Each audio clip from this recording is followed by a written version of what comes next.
All right, Mr. Gen Z, time for another Milan card. All right.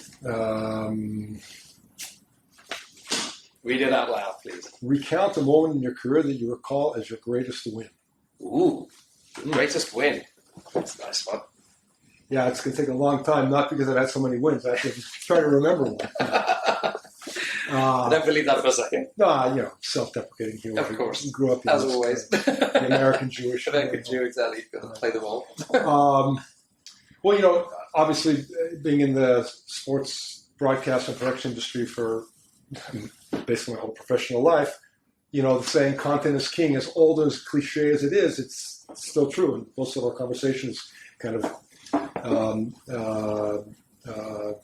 basically vindicated that cliche. And so, obviously, running a sports platform in a competitive environment, you have to get the rights, and you have to get the big rights if you can. And I think one moment comes to mind in particular. It was 1999, again that year, magic year, when I first met Daniel Bernard. It's when everything happened. It's when everything happened. Right. And then, of course, the great final in Barcelona was 1920 Bayern.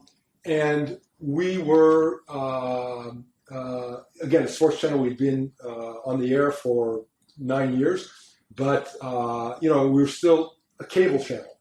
And again, the broadcast environment, maybe outside of the U.S., which had ESPN, was still linear oriented or linear, in terms of terrestrial oriented, not linear, terrestrial oriented. And, cable channels were still the underdogs. And we succeeded after a long, drawn out, very, very, I won't say bloody, that's kind of over dramatic, but, competitive process. We won the rights to the Israeli Premier Football League. And that was kind of against all the odds for various reasons. I won't get into them now. I recall working very closely with my colleague at the time, who was our CFO, Yona Wiesenthal, who was very instrumental, very clever. We would devise a midnight strategy, what we're going to do the next morning, and we kind of implemented it in a commando manner. And we ended up intriguing. Yeah. No, there were some. Yeah, maybe when the statute of limitations runs out, we'll write our memoirs. But yeah, it was an amazing moment. It was like. It was really amazing. It was like we had the most important content, the top of the ladder content, the things that was must have in the market was now going to be on our channels, and it was really an amazing moment. Little did we know that 2.5 years later our market would fall, and we'd have our financial crash. 2001 when the high-tech bubble burst. We were talking about high-tech bubbles. Really, the high-tech bubble burst, and Israel was and is now very, very high-tech oriented economy. And things happened in our industry, which kind of shortened our 6-year deal to a 3-year deal. But it doesn't diminish a moment from it doesn't diminish at all from that moment when we won it.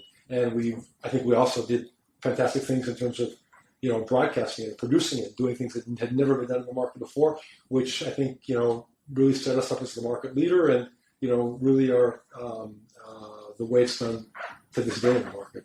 Wonderful. It's great. When you've got those moments that you feel like it all comes together, you just clasp your hands together and just think, wow, that's fantastic. It's really those champagne moments that you'll want to hold on to throughout your career. So that's lovely.